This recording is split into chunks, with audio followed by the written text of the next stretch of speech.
¿Qué tal, amigos? Muy bienvenidos una semana más a Tu Dinero Nunca Duerme, el primer programa de cultura financiera de la Radio Generalista Española, un programa en el que venimos cada semana a aprender a invertir, a despertar nuestros ahorros y ponerlos a trabajar y hacerlo siempre intentando rodearnos de los mejores, y ya les puedo asegurar que hoy no es una excepción. Saludo. Hoy a mi derecha voy a cambiar el orden. Manuel Llamas, ¿cómo Hombre, estás? esto sí que es una novedad. Hombre, después de la de negativos que te ha llevado, para un día que te sientas a la derecha te tengo Muy que bien, presentar eres el primero en saludarme y además estoy a tu derecha, cosa que me gusta A la mucho. derecha del padre, sí señor, así me gusta. Muy bien. Manolo, ¿qué tal? Muy bien, ¿Contento? contento. Bueno, pues muy bien. Oye, fantástico el programa que has hecho este fin de semana. El fin de semana ya, tú por la mañana, Tu Dinero por la tarde. A tope, estamos a La tope. economía el fin de semana en el radio es importantísimo, es capital.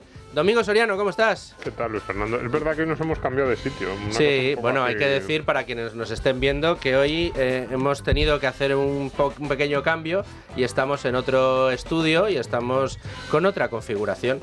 Más hoy nuestro invitado, que ya nos está escuchando, ahora le saludaremos, pero nos escucha por teléfono porque le ha sido imposible venir. Pero, pese a las complicaciones, aquí estamos. Nos están viendo a través de YouTube, nos están escuchando a través de la radio. Y yo saludo, y hoy te deja al último lugar, pero no por nada, sino porque lo mejor siempre se deja para el final. Luis Alberto Iglesias. Luigi, ¿cómo estás? Pues muy bien, sentado aquí en tu extrema izquierda, pero bien igualmente. Eso es cierto, eso es cierto, eso es cierto. Desde Value School, muchísimas gracias, Luigi, por estar aquí una semana más. Y les decía que mi invitado de hoy está por teléfono, nuestro invitado de hoy, pero nos llega desde Magallanes y es uno de sus analistas de inversiones, Magallanes Value Investors. Un viejo conocido del programa porque ya ha estado con nosotros en otras ocasiones. Uno de esos analistas que nos gustan porque es muy suspicaz a la hora de presentar los casos de inversión, muy divulgativo, cosa que nos encanta. Y bueno, pues que nos encanta saludarte. Don Santiago Domingo, muy bienvenido a Tu Dinero Nunca Duerme. Hola, ¿qué tal? ¿Cómo estáis? Muy bien, muy contento. La pena es no tenerte aquí. A ti, como eres el invitado, no te puedo poner negativos, pero es que a mí me encanta que estéis aquí. Sé que ha sido imposible que pudieras asistir al estudio. No te preocupes, vamos a disfrutar de ti y te vamos a tratar de sonsacar absolutamente todo de las novedades que tenéis en Magallanes. Me parece estupendo. La próxima vez seguro que estoy allí. Muy bien, pues Santiago, muchísimas gracias. Vamos enseguida a la entrevista, pero antes ya sabéis que tenemos que hacer algunas recomendaciones. La primera siempre se la dejo a Luigi. Desde Value School, ¿qué tenéis esta semana? Bueno, pues seguimos con la matrícula abierta del curso de introducciones intensivo al ahorro y la inversión a largo plazo. Será el 26 de abril, viernes, de 4 a 8 de la tarde, 4 horas de formación online impartidas por mí, 15 únicas plazas, tenemos todavía algunas libres, vacantes, y la idea es que pregunten los asistentes todo lo que haga falta para que el lunes siguiente, si quieren, y es una promesa que cumplimos, puedan empezar a invertir a largo plazo con seguridad y sin sobresaltos. 26 de abril. Despertando conciencias, despertando bolsillos y despertando patrimonios. En la página de Value School, en la sección de formación, ahí tienen toda la información. Bueno, muy bien, pues mira, otra de las recomendaciones que tenemos que hacer es para aquellos que vayan a arrancar, no sepan con qué interface hacerlo, con qué broker empezar a funcionar. Bueno, pues mira, podemos hablarle de Trade Republic. Trade Republic está ahora mismo eliminando el problema de accesibilidad a los mercados financieros. Desde tan solo €1 es posible invertir en miles de ETFs, acciones, bonos derivados, incluso criptos, para aquellos que las conozcan bien, sepan cómo funcionan y deseen adentrarse en ese mundo. Además, a través de los planes de inversión automático pueden acercarse a la inversión de forma recurrente y gratuita en miles de acciones, ETFs y criptomonedas. Son planes sistemáticos de inversión que es, digamos, la opción preferida por Trade Republic y la que recomienda a sus usuarios. Además, como tienen la licencia bancaria, ahora sí metes tu dinero en Trade Republic, mientras está esperando ser invertido, ya te está dando un 4%, lo que es fantástico. De todas maneras, hay que recordar que es un neobroker de origen alemán y esto hace que nuestro dinero esté en Alemania, con las ventajas que eso tiene y también las salvedades, porque Hacienda también nos va a decir, oye, ¿ese dinero dónde está? ¿Está aquí o está allá? Bueno, a partir de una determinada cantidad, si uno tiene una cifra por debajo de 50.000 euros, en principio las complicaciones burocráticas no son demasiadas. Bueno, pues ahí queda esa recomendación de Trade Republic y nosotros, como siempre, les decimos, además de seguirnos por los canales de YouTube, en Es Radio y en Libertad Digital, además de seguirnos por el periódico, por podcast a cualquier hora, también aquellos que les guste este contenido tienen la opción de ampliarlo y ampliarlo además haciéndose socios de los amigos de este programa, esa comunidad que va creciendo poquito a poco alrededor de Tu Dinero Nunca Duerme, que se llama La Cuadrilla de Tu Dinero. Hemos estrenado web, ya está al alcance de todos ustedes entrando en www.lacuadrilladetudinero.com. Ahí pueden tener cursos gratuitos, el acceso a algunas de nuestras reflexiones, vídeos, acceso al programa, absolutamente a todo. Y si son socios de La Cuadrilla de Tu Dinero, que además es gratuito, bueno, pues tendrán acceso de manera exclusiva a muchos de estos contenidos. También tenemos el canal de YouTube, La Cuadrilla de Tu Dinero, donde pueden encontrar, bueno, pues programas, hacemos directos y estamos preparando, Domingo, Manolo, Luigi, una quedada. Estamos ahí con los primeros pasos, esperamos poder dar una fecha muy pronto. Ahora que empieza el buen tiempo, es el mejor momento para preparar algo que, eso, al algo aire que libre, nos guste. al aire libre, eso es. que sea formación, pero también picoteo. Eso es, y que nos podamos ver, echar unas charlas y vernos las caras, que siempre es interesante. Bueno, pues después de todas estos consejos, estas recomendaciones, nos vamos ya, de hecho ya, a la entrevista. Bueno, pues decía yo, vamos ya directamente a la entrevista. Santiago, Domingo, de nuevo gracias por estar con nosotros. Vamos a empezar el bombardeo de preguntas porque acabáis de publicar la carta trimestral correspondiente al primer trimestre del año. Hay muchas novedades en esa carta. Los resultados de Magallanes están siendo, vamos a decir, notablemente buenos y había mucha expectación por este programa. Así que yo, aunque tengo muchas ganas de tomar la palabra para preguntar, no me puedo saltar mis propias normas que pasan por Value School y Luigi como primer preguntador, primer entrevistador del día. Venga, pues vamos allá, Santi, seré muy claro. Estamos acostumbrados a ver grandes marcas formar parte de fondos, vamos a decir, con un sesgo de quality, ¿no? Marcas, por ejemplo, como Porsche, los automóviles de lujo, o Porsche, dicho así un poco a la española, a cualquiera le parecería que sería un nombre un poco insólito para formar parte de una cartera de un fondo value. Entonces, lo que querría que nos explicases es cómo una marca como Porsche está formando parte de un fondo value. Entiendo yo porque, aparte de la calidad, que todos la conocemos, es que se ha puesto tremendamente barata. ¿Cómo Porsche puede estar tremendamente barata? Es una muy buena pregunta, Luigi, como todas. Yo creo que es un poco el ejemplo de que nosotros no somos dogmáticos en absoluto, ¿no? Nosotros somos value, es la filosofía que seguimos, pero eso no implica que no invirtamos en determinado tipo de compañías, aunque aparentemente puedan parecer que no son value, ¿no? En este caso. En el caso de Porsche AG, es una compañía que conocíamos bastante bien porque, como sabéis, nosotros somos accionistas de Volkswagen y Volkswagen tiene una participación mayoritaria en Porsche. En este caso, Porsche salió a bolsa hace un par de años y lo hizo en un momento en el que el mercado la quería o la intentaba valorar a unos múltiplos que nosotros no estábamos dispuestos a pagar. En ese caso se trataba de asimilar un poquito a Ferrari, pero salvando las distancias, tanto en términos de márgenes, rentabilidad, crecimiento, incluso de premium, ¿no? El precio medio de venta de un Porsche ronda en torno a los 100.000 euros. Sí que es cierto que llevado al alza por su icónico 911, mientras que en Ferrari estaríamos hablando de cifras muy superiores. Pues bien, todo ello generó una expectación, un querer en el mercado, como todos sabemos, que hizo que saliera a unas valoraciones que nosotros consideramos excesivas, y los primeros meses de cotización, digámoslo así, todavía fue más arriba, llegando a cotizar en torno a 120 euros por acción.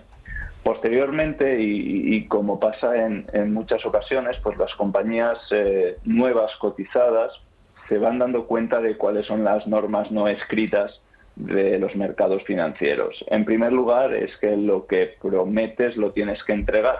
Y si lo entregas a tiempo, incluso antes, el mercado te valora más. Pero existen cosas incontrolables que te pueden hacer, o imponderables, que pueden hacer que no lo hagas. A Porsche, uno de los motivos, ¿no?, que le llevó de cotizar de 120 euros a 70 euros, que es una caída notable en un periodo corto de tiempo y para una empresa de alta calidad como tú comentas, pues fue en primer lugar una incertidumbre alrededor, ¿no?, de la demanda china, el retraso de alguno de sus modelos, el lanzamiento, por ejemplo, de su versión eléctrica del Porsche Macan llevó un par de años más. Y luego también yo creo que ha sido un proceso de aprendizaje dentro de la propia compañía de saber desligarse de su madre, en este caso Volkswagen. Volkswagen sigue siendo un accionista mayoritario, siguen teniendo muchos vínculos, pero poco a poco te has independizado, digámoslo así, has llegado a tu piso nuevo y tienes que aprender tú a hacer todas esas labores que antes te hacían tus padres en casa, en este caso Volkswagen. En este caso, esos son, por ejemplo, las plataformas, ¿no? Ellos están intentando desarrollando las plataformas desde el punto de partida que les dejó Volkswagen, y eso requiere unas inversiones adicionales y eso requiere una capacidad de ingeniería que ellos están poniendo en marcha, ¿no? Entonces, cuando juntamos todo esto, hace que el mercado se dé cuenta en ese momento de, oye, esto no es, o quiere pensar que no es tan calidad como era cuando salió, y dice, oye, pues yo no quiero nada que ver con esto y por lo tanto prefiero huir de la compañía. Eso a nosotros nos genera una oportunidad, ¿no? Porque cuando una compañía cae un 30 o un 40% en un sector que conocemos, una compañía que sabemos de su calidad, pues nos invita a mirarlo. Y en este caso, además, Otto e Iván visitaron una de sus fábricas en Alemania, creo, si mal no recuerdo, que era la cadena de montaje del Porsche Taycan, que es la versión eléctrica, y quedaron bastante impresionados por la calidad no solo de la manufactura, sino por los procesos que se llevaban ahí dentro. Esto supuso un input más dentro de lo que fue nuestra tesis de inversión, ¿no? Por lo tanto, y ya por resumir, no me quiero extender mucho, nos encontramos sí con una empresa de calidad que ha sufrido, ese sufrimiento ha hecho que lo lleve a cotizar a múltiplos razonables. Nosotros analizamos las razones que el mercado entiende de ese de-rating o de esa caída, consideramos que son temporales, asumibles, y que además ese crecimiento que le provee una marca y una capacidad de subida de precios como tiene Porsche es muy importante a largo plazo, es un producto aspiracional para muchas personas. Eso nosotros lo ponemos en nuestra valoración, siempre con asunciones conservadores, y nosotros creemos que esta compañía podría valer un 50, un 60% más de donde la compramos, que la compramos en torno a los 70 euros. En este caso, pues el mercado parece que nos quiere dar la razón más pronto de lo que viene siendo habitual, todavía queda un camino largo y ahora está cotizando en torno a 90 euros, pero como inversores de largo plazo estamos encantados de estar en este tipo de compañías, mirando hacia largo plazo, entendiendo el modelo de negocio y aprovechando el momento de compra. Oye, Santiago, a mí me gustaría, ligando con esta pregunta, pero con una visión un poquito más amplia sobre el sector de la automoción. En Magallanes, en el fondo European, tenéis posiciones relevantes en el sector automovilístico. En concreto, corrígeme si me equivoco, tenéis una posición importante en Renault, tenéis una posición importante en Stellantis.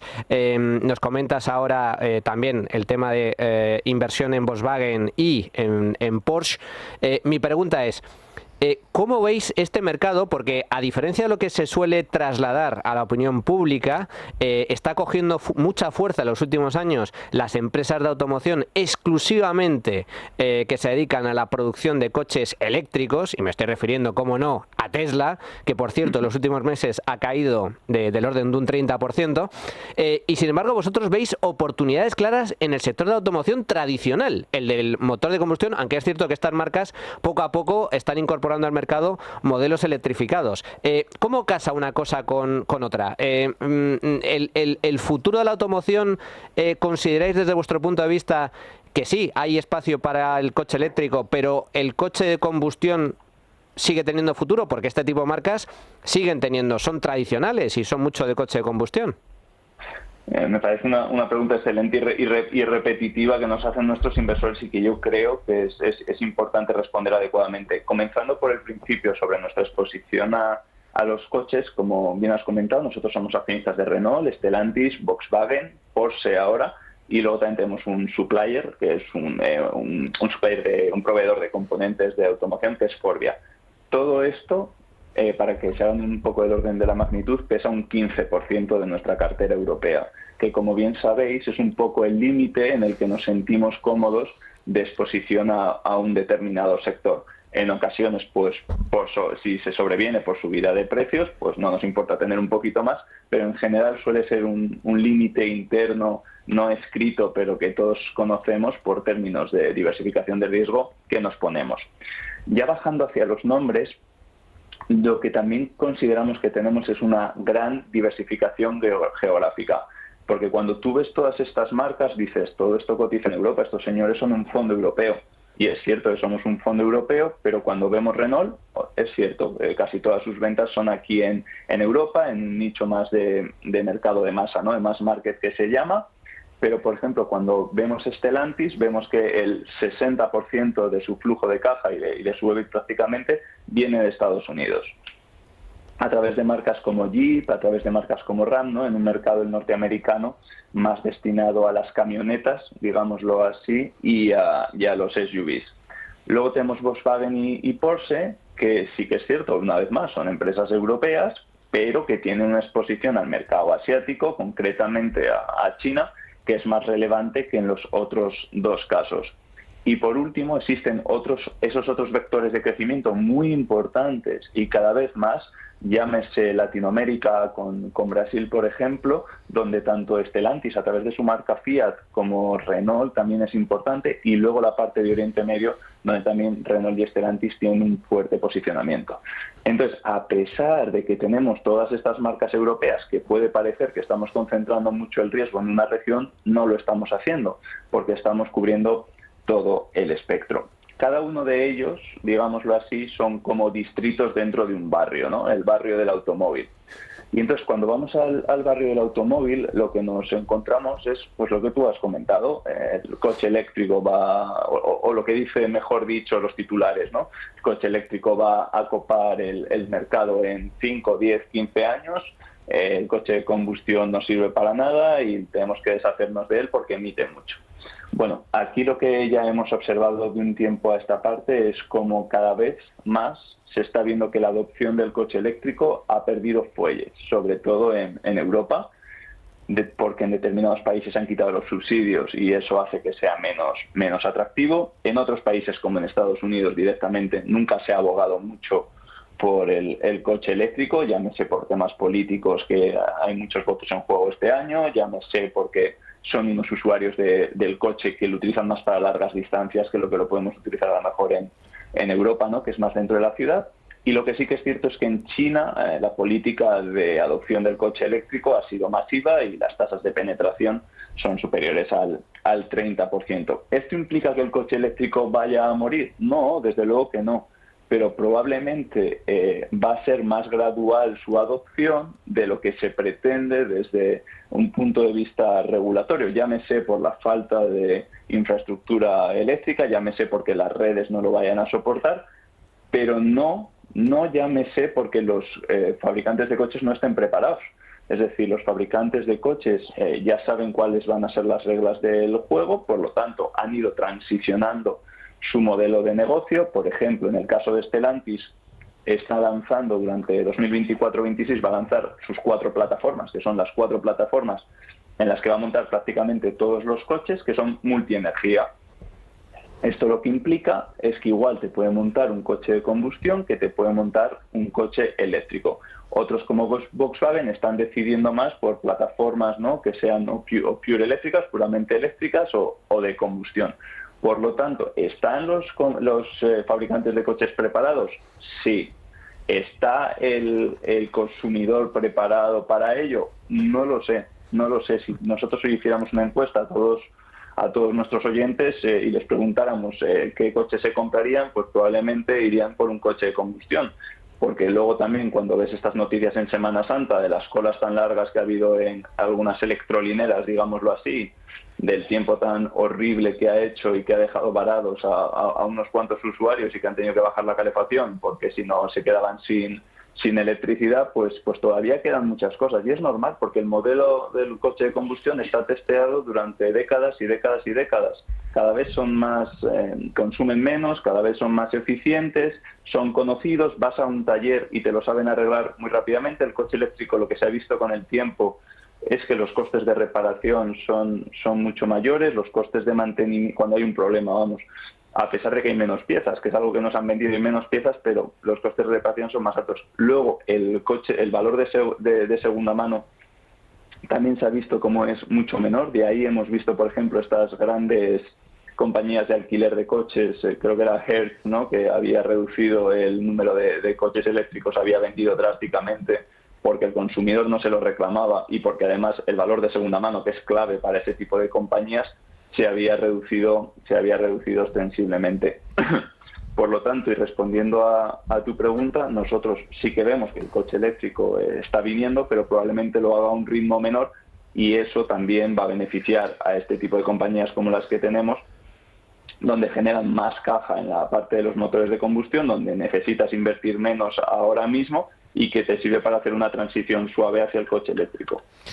Sí, Santiago, yo creo que aquí efectivamente la lectura que hacéis es conservadora en el sentido de, oye, no vamos a caer en esa propaganda. Aparte de que yo creo que el debate acerca de la penetración o no del coche eléctrico, que afecta finalmente, yo creo que de manera muy notable a las valoraciones de las compañías que precisamente habéis incorporado en cartera y habéis aumentado posiciones, por una especie de discurso dominante respecto a si el coche eléctrico va a ser el futuro, ya no puede haber coche de combustión. Pues parece que son posiciones muy maximalistas cuando parece evidente que durante los próximos años, y todavía quedan muchos años por delante, ambas tecnologías están condenadas, o yo no diría condenadas, están llamadas a convivir durante mucho tiempo, y sobre todo en determinadas regiones del mundo, por el escaso desarrollo de las redes de recarga, va a ser muy difícil que la penetración del coche eléctrico vaya a ser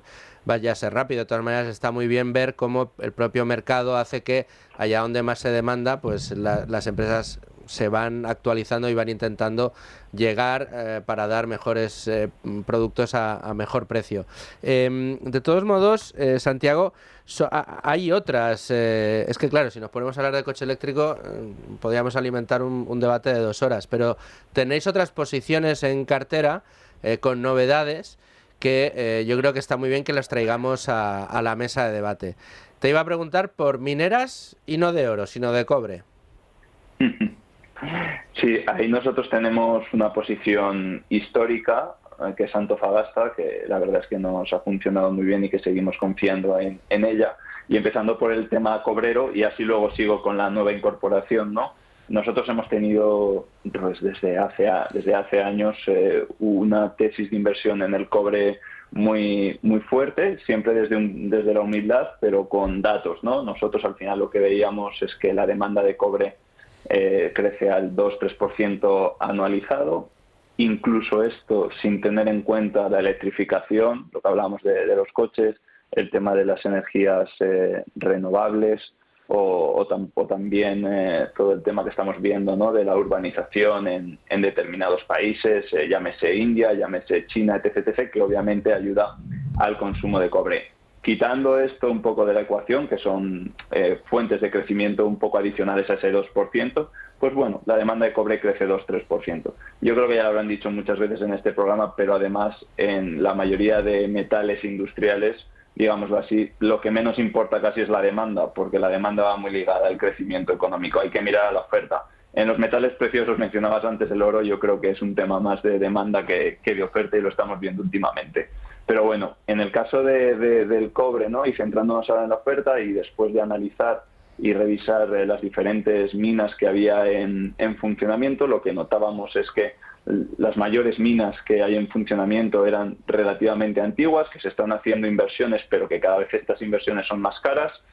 Está también la tasa de declino, ¿no?, muy parecido en el caso del petróleo, ¿no?, que cada año pues pierdes un 2-3% de tu producción, básicamente porque la ley que obtienes, la ley, digámoslo así, es el porcentaje de cobre, en este caso, que hay en una piedra. Ponle por cada kilogramo, una piedra que pese 1 kilogramo, cuánto cobre hay en ese kilogramo de piedra, digámoslo así, ¿no? Entonces estas leyes cada vez van hacia menos, y es algo natural, ¿no?, en las minas existentes.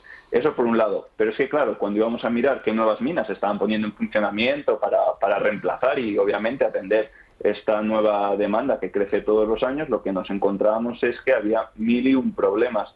Punto número 1, pues las minas nuevas que se producen están en lugares lejanos en muchas ocasiones, carentes de infraestructura y que requieren, por lo tanto, una inversión mayor. Y las que están en regiones muy buenas en cuanto a la ley que se obtiene, es decir, que son muy ricas en cobre, pues están en lugares más complicados, como puede ser Congo, como puede ser Zambia, etc., que aún así hay muy buenos proyectos allí, todo se ha dicho. Y luego también lo que nos encontramos es que la burocracia, tema político, no ayudaba, es decir, todos queremos coche eléctrico, ¿no? O eso nos hacen ver, pero nadie quiere una mina cerca de su casa. A pesar de que si nos fijamos en la riqueza que se genera en los pueblos y regiones alrededor de las minas, debería casi todo el mundo quererlo. Es decir, y las minas también se han actualizado de tal manera que sus sistemas de residuos, su sistema de también reciclaje del agua ha mejorado mucho durante las últimas décadas. Visto todo esto, nos encontramos con una oferta que era insuficiente. Además, los proyectos nunca salían en tiempo, nunca salían sobre el presupuesto que se había hecho. Esto lo que generaba era un déficit, porque la demanda te crecía, la oferta te cae, que es algo que se sigue produciendo, y además los inventarios están bajos. Entonces, cuando tú ves este conundrum, que os lo he explicado en 2 minutos, pero que nos lleva meses a analizarlo, te encuentras con que, oye, el precio de incentivo, es decir, el precio del cobre necesario a largo plazo para que un minero quiera invertir en una nueva mina o ampliar su capacidad, tiene que ser mayor al actual, porque con el actual no es suficiente. Y después de hacer ese análisis, nosotros creíamos que el precio del cobre actual es insuficiente.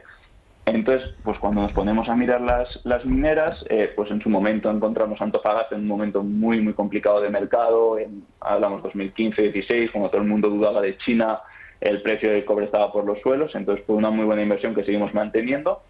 Y en los últimos tiempos, después de ver las mineras, también nos dimos cuenta de otro fenómeno. Nosotros ya sabéis que tenemos multitud de sectores y de compañías, no somos inversores ni solo en minas, ni solo en coches, pero sí que nos dimos cuenta de que el mercado en las mineras estaba buscando, digámoslo así, en 3 cajones. El cajón número 1 era el cobre, es decir, todo lo que fuera solamente cobre, el mercado le gusta y se ha visto en las últimas semanas. 2, esas mineras diversificadas que tienen más minerales, pues que generan un flujo de caja muy fuerte y que por lo tanto te repartirán mucho dividendo, muchas recompra de acciones. Y un punto tercero que son las mineras de crecimiento, ¿no? Aquellas que te ofrezcan unas perspectivas que iban hacia arriba, ¿no? Entonces, cuando tú mirabas esos 3 buckets, veías que, bueno, pues la mayoría de mineras estaban fairly priced, estaban más o menos bien recogidas por el mercado, ¿no? Pero había una que es Anglo American, que nos llamaba mucho la atención. Nos llamaba mucho la atención porque estaba por los suelos, había caído más de un 50% desde máximos. Y entonces eso, como vosotros sabéis, para nosotros no es una condición única, es decir, no solo por eso vamos a invertir, pero sí nos anima a mirar más profundamente, ¿no? Y entonces en este caso empezamos a mirar en Anglo American y esto, digamos así, que es como un proceso de autoconocimiento, ¿no? En el que uno va desgranando y viendo qué es lo que tiene dentro, y en este caso Anglo American tiene muchas cosas dentro, como buena minera diversificada.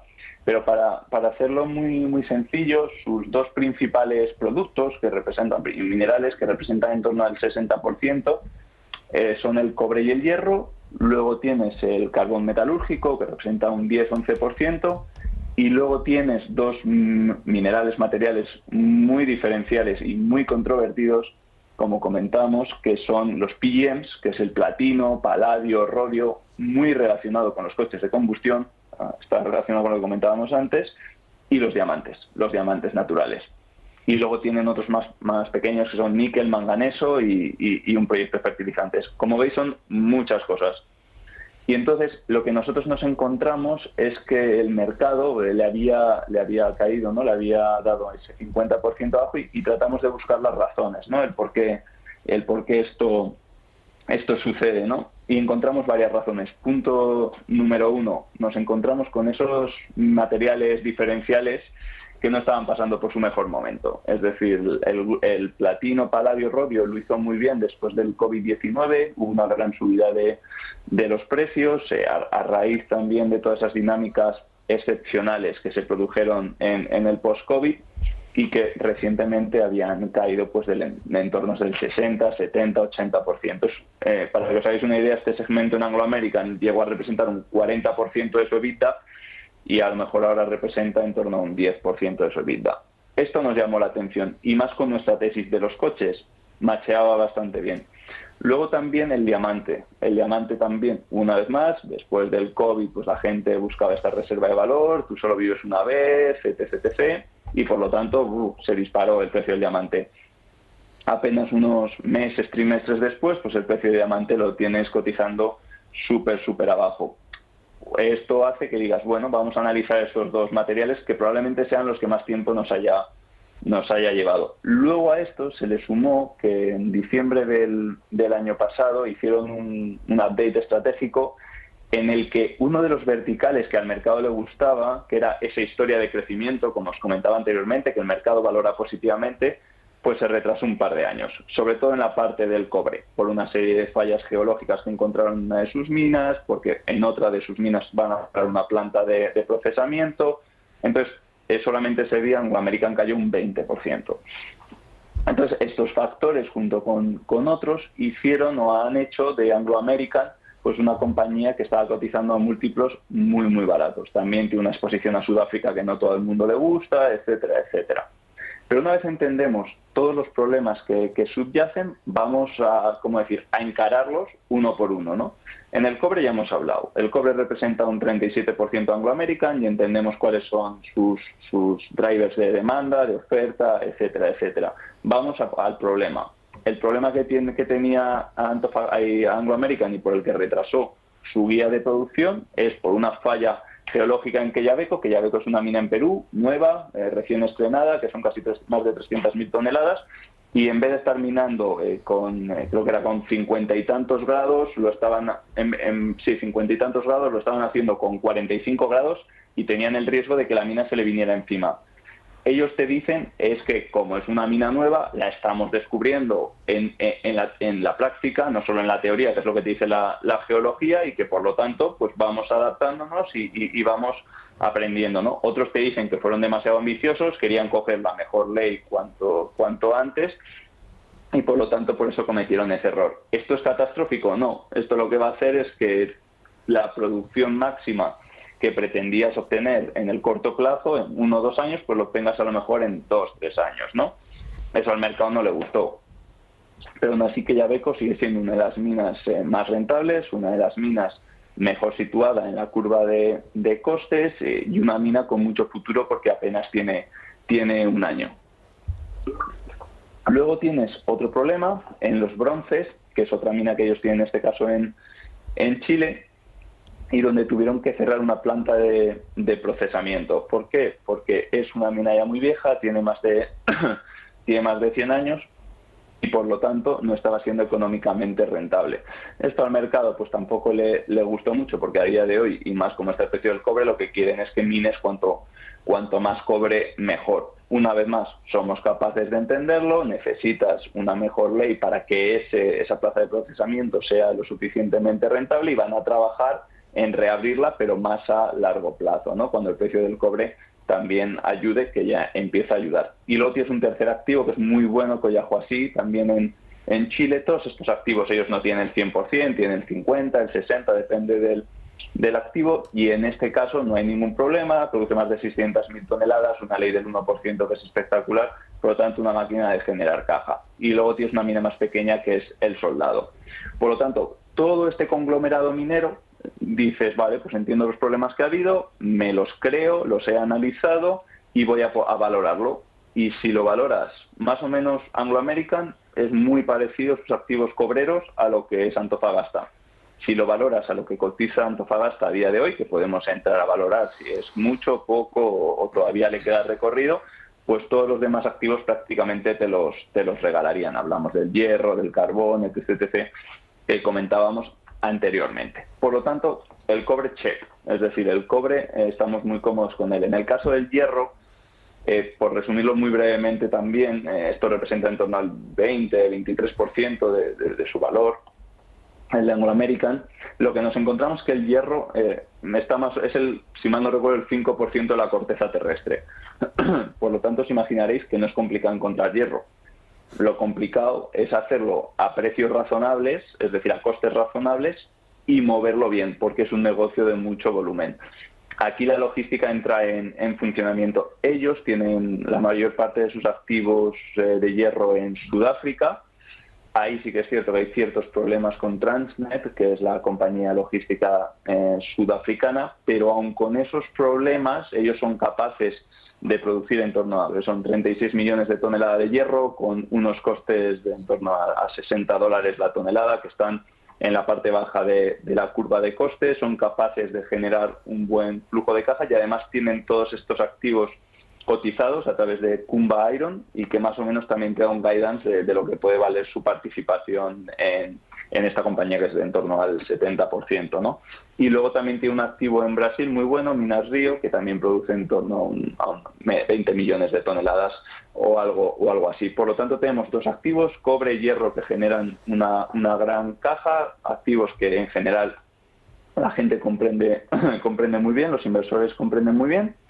Luego tienes el carbón metalúrgico, que tuvo su apogeo, ¿no?, en 2021 o 2022, y que ahora te sigue generando una caja razonable. Tienes la mayoría de tus activos en Australia, una jurisdicción tranquila. Sí que es cierto que tiene un sistema de royalties que ha provocado que no tengan tanta rentabilidad como hacían en el pasado, pero que no te genera muchos dolores de cabeza, ¿no? ¿Dónde vienen los dolores de cabeza? En los PGMs, platino, paladio y rodio. En este caso, ellos son el número uno a nivel mundial. Creo que el 40% de la producción de platino lo realiza Anglo American, y en este caso el 70% más o menos de estos metales, platino, paladio y rodio, que son los tres principales dentro de los 6 que tiene este grupo, se utiliza para los catalizadores en los motores de combustión. Por lo tanto, si uno tiene una visión negativa, como comentábamos antes, que tienen algunos, de que en 10 años estos motores van a desaparecer de la faz de la Tierra, pues no inviertes ahí. Nosotros no tenemos esa visión de la demanda, creemos que la demanda va a durar más de lo que la gente piensa, y además lo que sí que tenemos es una visión de la oferta. Tenemos una visión de la oferta porque apenas se está invirtiendo en estas minas, que pues nadie tiene o nadie quiere o nadie se atreve, porque lleva tiempo el desarrollar el proyecto, y nos encontramos con un mercado del platino que está en déficit y el paladio ciertamente en superávit. Y luego el segundo mayor productor después de Sudáfrica, principalmente Anglo American, es Rusia.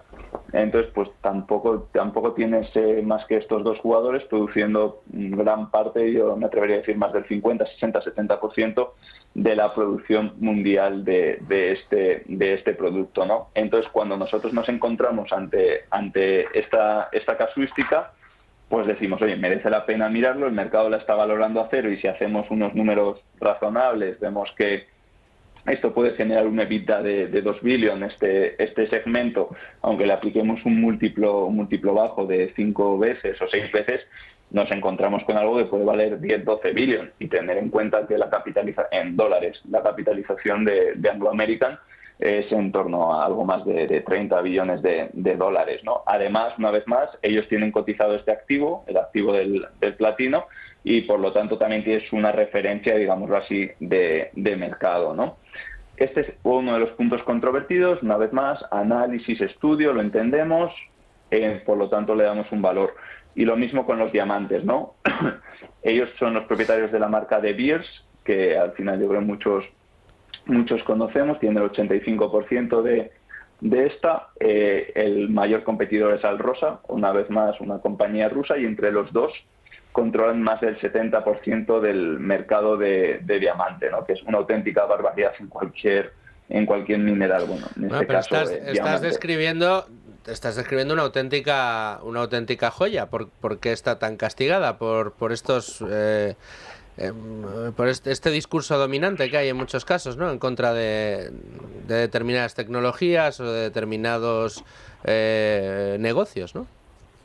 Sí, en este caso Anglo American los principales problemas que ha tenido son los que comentaba, ¿no? Estos dos metales como pueden ser los PGMs y los diamantes, que el mercado los valora prácticamente a cero después de haberlos valorado muy alto después del COVID-19. Otro problema fue esta guía de producción en este update estratégico que dio en diciembre, que decepcionó con sus perspectivas de crecimiento. Luego también el mercado, lo que lleva esperando mucho tiempo es que este proyecto de fertilizantes que ellos tienen y que a día de hoy genera cero y requiere mucha inversión, busquen un socio para que les ayude con la inversión. Luego también el tema de la deuda. Vemos como la mayoría de mineras tiene una deuda próxima a cero o muy cercana. En el caso de Anglo American, como está invirtiendo tanto, tiene algo más de deuda, pero tiene una vez deuda neta de EBITDA, tampoco es nada horrible. Y luego, por último, el mercado también lo que le gustaría es que se deshiciera de todas estas compañías, de todos estos minerales que no son trending topic, lo que hablábamos antes, estos platino, paladio, más relacionado con el coche, que se deshiciera de los diamantes, pero ellos son bastante racionales y no se van a deshacer de este negocio, entiendo yo, espero, igual mañana sale una noticia, a estos precios. Por lo tanto, todo esto junto, unido a que tampoco tiene un accionista de referencia, hace que los inversores sean un poco más reticentes a entrar en Anglo American. Bueno, y con estas tesis de inversión que nos has puesto encima de la mesa, unido pues a la venta que habéis hecho de Scorpio, a esas sopas que habéis recibido, ¿cómo tenéis las carteras? El inversor que todavía no esté en Magallanes y que lo esté mirando, no sé, ¿qué vibra tenéis vosotros con la cartera, sobre todo con la europea? ¿Qué potencial le veis? Pues la verdad es que nos sentimos muy cómodos con la cartera que tenemos por diversos motivos. Punto número uno, porque seguimos manteniendo la misma filosofía que hemos mantenido durante prácticamente nuestros 10 años de existencia, que nos ha dado estos retornos de en torno al 9-10% analizado en el caso de la cartera europea. Seguimos manteniendo una diversificación del riesgo por sectores, como hemos comentado antes, auto, en este caso las mineras hablábamos, financieras, etc. Seguimos manteniendo un perfil muy sólido de financiero, con compañías con muy poca deuda. Luego también nos estamos dando cada vez más cuenta, y eso también es una reflexión, que las compañías europeas en general se han dado cuenta de que en ocasiones el mercado no las valora pues como valora las de otras geografías. Por lo tanto, ellos proactivamente pueden decir, oye, pues parte de ese retorno que tú esperas como inversor te lo voy a dar yo. ¿Y eso qué significa? Te lo voy a dar a través de dividendos, te lo voy a dar a través de recompra de acciones, y nos encontramos con una cartera que en este ámbito, dividendos más recompra de acciones, está rentando en torno a un 5%. Por lo tanto, tienes ese 5% de retorno que te lo ofrece, digamos, directamente así la empresa, más luego esa capacidad, ¿no?, de re-rating, de incremento del múltiplo, incremento del valor de las compañías, ¿no? Eso hace, ¿no?, que sigamos teniendo una cartera que cotiza en torno al 10% free cash flow yield, por debajo de las 10 veces PI, y que esperamos seguir manteniendo esta tendencia de rentabilidad que hemos mantenido durante los últimos 10 años y ojalá mejorarla. Muy bien, pues Santiago, lamentablemente no tenemos tiempo para más. Me hubiera gustado entrar ahí en esa incorporación que habéis hecho en el fondo de Iberia, esa posición en Sabadell. Pero bueno, yo creo que tendremos más oportunidades de hablar con vosotros y seguir analizando carteras. Muchas gracias, como siempre, Santiago, por esa, como decía yo, esa capacidad de divulgar a la hora de explicar las tesis de inversión. Muchísimas gracias, de verdad. Y mucha suerte. Gracias a vosotros. Muchas gracias. Muy bien, un abrazo muy fuerte, Santiago. Adiós. Nosotros nos vamos a ir en este momento, como siempre, a los inolvidables de la inversión, a recordar esos básicos de la inversión que siempre hacemos de la mano de Trade Republic y de su country manager en España, Antón Díaz-Tubet, y continuamos después con un ratito de tertulia. ¿Estás harto de bajas rentabilidades? ¿No quieres seguir pagando altas comisiones? Traspasa tus fondos de inversión a Finicens y podrás obtener una mayor rentabilidad. Más información en el 910-483-004 y en finicens.com. Finicens, especialistas en inversión pasiva. En tu dinero nunca duerme. Los inolvidables de la inversión. Con Trade Republic. Una semana más con Trade Republic y con Antón Díaz-Tubet, su country manager en España. Antón, seguimos analizando rentabilidades y riesgos, en este caso rentabilidad. hemos hablado de renta fija, renta variable, ahora vamos a hablar de la cartera. Cómo analizar la rentabilidad de esa cartera que hemos compuesto con activos de renta fija, renta variable o con otro tipo de activos. ¿Cómo nos enfrentamos a ese chicharro? A ver. Sí, a ver, efectivamente, cuando tú ya unes lo que es las acciones y los bonos, ahora estás expuesto a todas esas fuentes de rentabilidad y a todos esos factores de riesgo, pero creo que es importante destacar cuando tú creas una cartera uniendo todos estos activos, cuáles son para empezar, las fuentes de rentabilidad, y le damos un enfoque distinto. Es decir, ya no te hablo de los riesgos inherentes a cada tipo de activo, sino te hablo, o las fuentes de rentabilidad de cada tipo de activo, pero te hablo de cómo funcionan en su conjunto. Y la realidad es que la rentabilidad a largo plazo de una cartera viene determinada por la distribución estratégica que haces en los distintos activos. ¿Esto qué significa? Cuando tú coges tu dinero, analizas tu perfil de riesgo y tu perfil de inversor y dices, oye, yo voy a tener un 50% en renta variable y un 50% en renta fija, y ese va a ser mi tipología de cartera, y es la que voy a mantener durante los próximos 10, 15 o 20 años. Entre el 75 y el 95% de la rentabilidad va a venir determinada por esa decisión.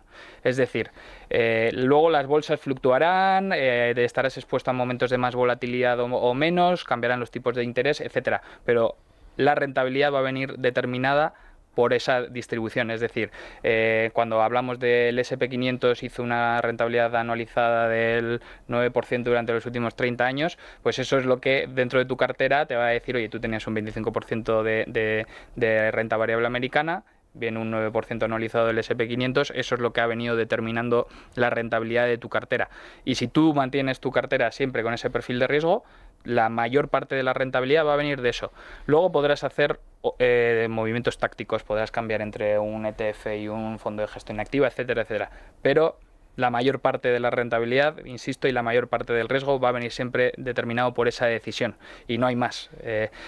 ¿Qué otros factores influyen en la rentabilidad? Que son los que he mencionado. Movimientos tácticos. ¿Qué es un movimiento táctico? Es decir, tú tienes tu 50-50, pero hay un momento de oportunidad en un segmento de la bolsa. Imagínate, decimos, oye, inteligencia artificial, y tú dentro de tu 50-50 decides hacer un movimiento táctico y sobreponderar, que se llama un sector. Entonces, si antes tenías un 1% de tu patrimonio dentro de tu distribución estratégica en el sector tecnología, pues de repente tienes un 2 durante un periodo temporal. Estás sobreponderando la inteligencia artificial porque hay una oportunidad clara de beneficiarse, y mantienes esa sobreponderación durante un tiempo, y eso te da una fuente de rentabilidad que es muy pequeña. Puede irte mal y funcionar en tu contra, y puede funcionar muy bien y aportarte una pequeña rentabilidad adicional. Esto te puede dar entre un 0 y un 10% de lo que es la rentabilidad a largo plazo de la cartera. Y por último es la selección de gestores, que se llama. Es decir, no es lo mismo invertir indexado, como tendría muchísimo sentido en los grandes índices bursátiles. No tiene sentido tener un gestor activo en el SP500 porque es un mercado súper eficiente, casi nadie lo bate. Comisiones más altas para tener lo mismo que tendrías contratando un ETF. Pero si en tu distribución estratégica de activos tienes un 5% en mercados emergentes, igual tiene sentido tener una gestión activa, y seleccionar un buen gestor puede influir en la rentabilidad a largo plazo versus tener un gestor que no bate al índice, ¿no? Entonces, algo de rentabilidad viene determinado por la selección de gestores, la selección de vehículos, si son costosos o no, pues eso todo influye. Bueno, aquí de hecho una de las preguntas que más se repite por parte de nuestra audiencia es cómo seleccionar un buen fondo de inversión. Claves para seleccionar un buen fondo de gestión pasiva. Bueno, pues puedes hacerte tu cartera a través de ETFs, por ejemplo, o si quieres utilizar el vehículo fondos de inversión, pues siempre tienes que mirar un poco si te gusta la distribución que tiene cada uno de esos gestores y las comisiones que vas a pagar. Prácticamente es lo que tienes que mirar. Y luego la gestión activa, y por este programa pasan muchísimos gestores activos, siempre gestores independientes que alinean sus intereses con el de sus partícipes, donde ahí, bueno, pues ya pues tienes tienes que explorar su track record, tienes que explorar, digamos, su trabajo y ver si te convence o no su filosofía de inversión. Y ahí entra parte de esa selección, de ese porcentaje que dentro de tu cartera vas a seleccionar con gestores activos. Te pueden explicar, como decías tú, muchísima rentabilidad, o si has elegido mal, pues a lo mejor no tanta, ¿no? Efectivamente, si todos los gestores activos superasen al índice de referencia y generasen alfa, como se dice, yo tendría el 100% de la cartera en gestión activa. La realidad es que en muchos segmentos de los activos cotizados no superan al índice de referencia, entonces hay que ser muy selectivo. En un porcentaje altísimo. En un porcentaje altísimo. Es un factor de riesgo, pues oye, hemos hablado de la rentabilidad, de los factores de riesgo de una cartera, pues se mide por la volatilidad, ¿no? Es decir, oye, para la rentabilidad que espero y la distribución estratégica de activos que tengo, cuál es la volatilidad esperada, pues tiene que estar dentro de unos rangos aceptables, ¿no? Hay otros riesgos pues oye, no son riesgos en realidad, pero que la correlación de la cartera no sea la adecuada, pues porque tienes un exceso de exposición a una serie de activos, porque la cartera no está suficientemente bien correlacionada entre los distintos gestores, activos que has elegido, etcétera, ¿no?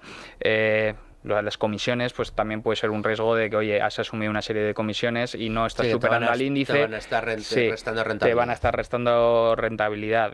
Pues la liquidez de la cartera, oye, si tú necesitas que esa cartera tenga un componente alto de liquidez, porque necesitas disponer del dinero, hay una serie de riesgos inherentes en la construcción de una cartera que siempre hay que tener en cuenta. El más común, la volatilidad, la beta al mercado, etcétera, pero bueno, midiéndolo por ¿Cuál es el peor riesgo? No invertir. Perderse los inolvidables de la inversión, donde se aprende precisamente cómo no meter la pata y seguir Tu Dinero Nunca Duerme, en el que cada semana intentamos enseñarle a todos nuestros oyentes cómo hacer, cómo invertir, minimizando los riesgos y tratando de maximizar esa rentabilidad. Antón Díez Tubet, muchísimas gracias. Te veo aquí la semana que viene. Hasta la semana que viene. Los inolvidables de la inversión con Trade Republic. Pues muchas gracias a Antón Díez Tubet y a Trade Republic por ofrecernos de nuevo, como cada semana, sus inolvidables de la inversión. Gracias a Santiago por ese pedazo de tesis de inversión que nos ha puesto encima de la mesa desde Magallanes Value Investors. Fijaos, yo tenía aquí temas de actualidad para poder tratar en la tertulia. Es verdad que nos quedan muy pocos minutos, pero mira, yo últimamente me gusta mucho hablar del tema del coche eléctrico porque estoy leyendo muchas tesis diferentes. De hecho, déjame adelantar que dentro de poco en el canal de La Cuadrilla vamos a tener precisamente una entrevista muy relacionada con el negocio del coche eléctrico. Pero, a ver, primeros inputs sobre esto, algunos titulares. Decidme vosotros que luego ya os remato yo.